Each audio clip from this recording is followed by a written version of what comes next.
Hello, hola, tudo bem, konnichiwa, what it do? Thank you for listening to another episode of the J-Boy Sports Podcast, and what we're going to discuss today is something that we found here, this graphic with Jeanie Buss. Excuse me. Now, for those of you that are not familiar, and I would think that most people listening to this are very familiar with Jeanie Buss, she is the current owner of the Los Angeles Lakers. She is the person that is running the show high at the top. She's the daughter of the great Dr. Jerry Buss. And she has something to say about this Anthony Davis and Luka Doncic trade. Now, as of right now, this trade is completely one-sided. The Mavericks have had a lot of bad fortune, and the Lakers are having a lot of very good fortune. Luka Doncic is playing extremely well. So far, he and LeBron are working well together. LeBron is playing very well. They're playing a lot more defense. We'll see if they can keep it up.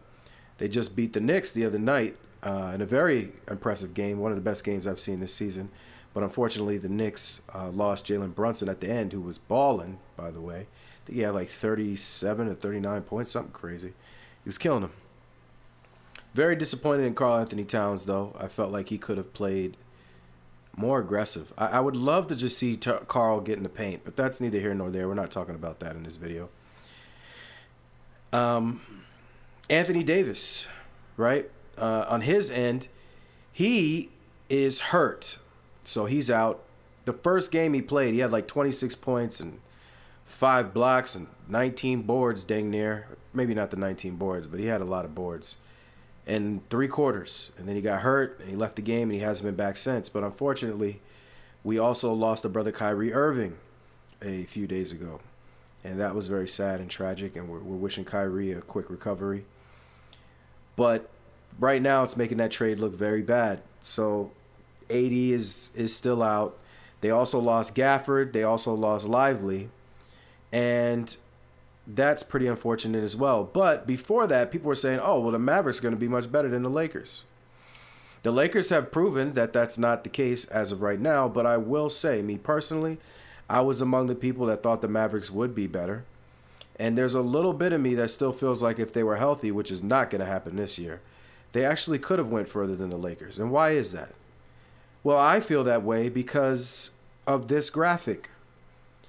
Anthony Davis, the last time he played with an actual big man and was able to just play his game, won a championship in the bubble with LeBron James.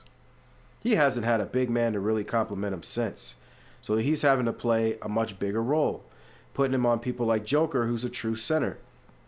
Davis is not a true center. I don't know how much he weighs, but he don't have enough bricks in his back pockets, in the words of Sir Charles Barkley or Shaquille O'Neal. So he's been playing power forward. He wants to play, he's been playing center. He wants to play power forward. And so Jeanie Buss chimed in about this trade, and she said, if you read here, Anthony Davis was complaining about where he was being played, and he wasn't happy. So I think this was a positive, with the positive being the trade, for both teams. Now, she took a little subtle shot at my man here, which I personally... I didn't love it because I feel like Anthony Davis, for the greater part of 4 or 5 years or so, has been a model citizen, has put up with every single thing that you did to him to benefit LeBron James. It doesn't benefit Anthony Davis to play power forward, but he did it for LeBron James so they can have an extra shooter and somebody that can really move on the floor instead of putting up somebody lumbering and slow and clog the lane and bog down the offense that LeBron James needs to be successful, which is more of a wide open, be able to drive the lane, be able to kick, three-point shooter. Anthony Davis could play in any system. He doesn't really need that per se. LeBron does. So he sacrificed and played center for LeBron's legacy. Now, Jeanie Buss taking a shot at him, in my opinion, was low, because he sacrificed a lot for this team. He's been arguably one of the best players. He is one of the best players in the league when he's healthy. That's not even a question. He's the best overall package on offense and defense in the league when he's healthy. And to me, that's undeniable. You might have a couple other people that you want to throw in there, but I really don't think anybody plays defense and offense at a high level the same way Anthony Davis does. So, with that being said, you know, she's kind of taking this shot here, but again, AD never really wanted to play. He never really wanted to play center. He wanted to play power forward. So her taking this shot, I thought, was unnecessary. And there's just a lot going on with this trade. It's a very weird situation. I don't fully understand it. But hopefully more things will come out. We'll get a better idea of what's going on. But like I said in closing, I thought she took this shot at him that I did not think was warranted, because he had been a model citizen trying to do what's best for the team, as opposed to what was actually best for he himself. So, thank you for listening to another episode of the J Blake Sports Podcast. I appreciate your time. Please like, share, and subscribe. Have a great day. Much love.